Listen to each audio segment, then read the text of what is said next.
Are you trying to uncover the details of a divorce case in Connecticut but feel like you don't even know where to start? I completely get it. It can feel like these documents are locked behind a literal fortress of paywalls. But imagine finally finding those elusive records online and doing it without spending a single dime. Stick with us and we'll reveal exactly how to do just that. Welcome to This Explainer. Today we're diving into a completely free, state-managed investigative toolkit designed to help you bypass those annoying commercial roadblocks. So, if you're looking for Connecticut divorce records for free, you've landed in exactly the right place. Whether you're deep into historical family research, maybe seeking some personal closure, or just trying to navigate the complex legal system, we're going to provide you with a strategic step-by-step blueprint. We want you to find these files efficiently and, most importantly, effectively. Here's our detective's blueprint for today. We'll cover the legal ground rules, finding modern records, tracking down historical records, troubleshooting, and finally some important disclaimers. Let's just jump right in. All right, Section 1, the legal ground rules. Before we even start searching, it's absolutely vital to understand the playing field we're on. Now, under Connecticut's Freedom of Information Act, judicial records are technically public, but strict privacy rules definitely apply. So, basic dockets are open, but the really sensitive details are often sealed. First things first, let's clarify your actual target.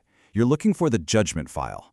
This is the official divorce decree that outlines the final settlement terms, and it's issued by a Superior Court judge. Honestly, knowing this exact legal terminology is your superpower here. When you ask a court clerk for the judgment file, it tells them exactly what you want, totally cutting through any confusion. Understanding this terminology really matters because there's a massive difference in scope. On one hand, you have the divorce decree. That's the final settlement terms, custody arrangements, and property division. Basically, it's the conclusion. But on the other hand, the case file is the overarching history that contains all the motions, the hearings, literally the complete documentation. So if you just need proof of the divorce, you ask for the decree. If you need the full context and the whole story, you're going to need that case file. Moving on to Section 2, finding modern divorce records. Before we get into the practical steps, here's a really quick bit of trivia for you. 2.8. What exactly does that mean? Well, Connecticut's divorce rate actually exceeds the national average at 2.8 per 1,000 people. I share this just to kind of normalize the search process. It shows just how incredibly common these records are. You are certainly not the first person navigating this system, and the state has literally built an entire infrastructure specifically to handle this volume of requests. So what's the actual workflow here? It is a pretty simple three-step process. First up, you need to gather the full names of the individuals involved, any prior names, and an approximate date range.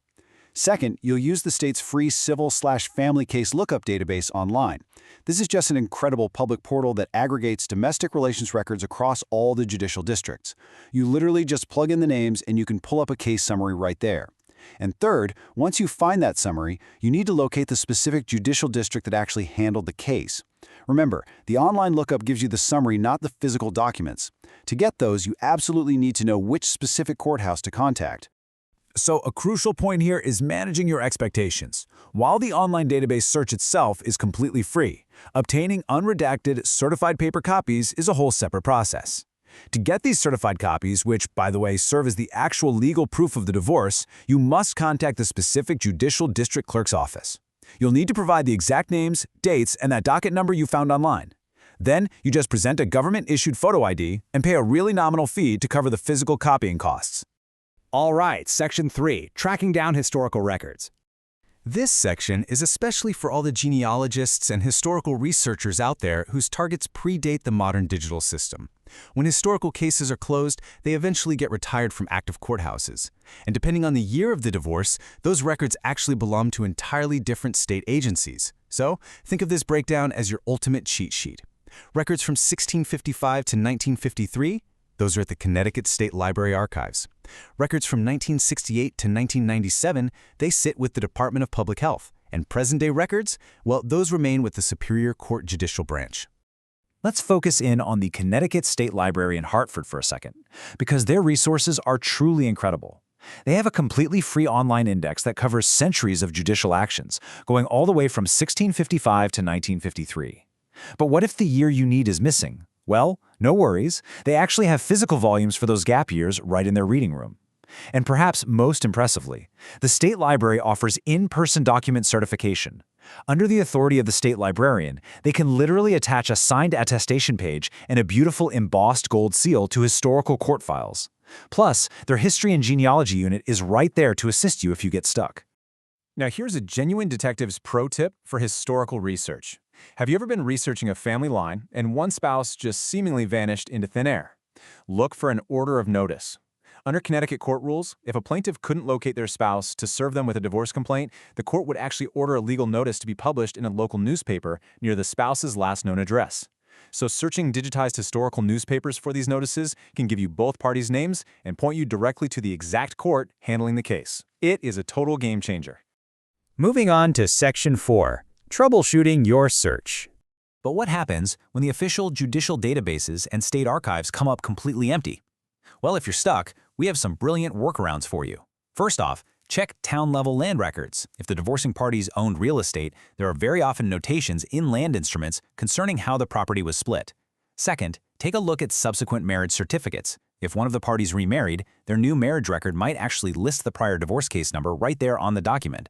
And if you're trying to navigate a current complex situation and you keep hitting a wall, utilize the 211 Connecticut database. You can find free legal education and representation resources like Connecticut Legal Services operating out of places like Waterbury to help guide you through the whole family law maze. And finally, Section 5, Next Steps and Disclaimers. Before we wrap up this explainer, we really need to set some crucial boundaries. Please remember, this guide is strictly for educational purposes and is definitely not legal advice. You must respect privacy laws at all times. As we discussed earlier, the right of public access isn't absolute.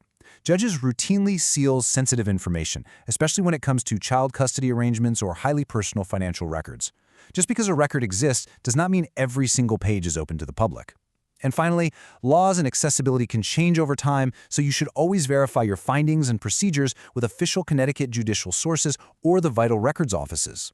So we've given you the terminology, the state-managed databases, the historical archives, and the troubleshooting workarounds. You are literally no longer blocked by those frustrating paywalls. Now that you have the complete detective's blueprint, the only question left is, whose history will you uncover first? Get out there and start your search.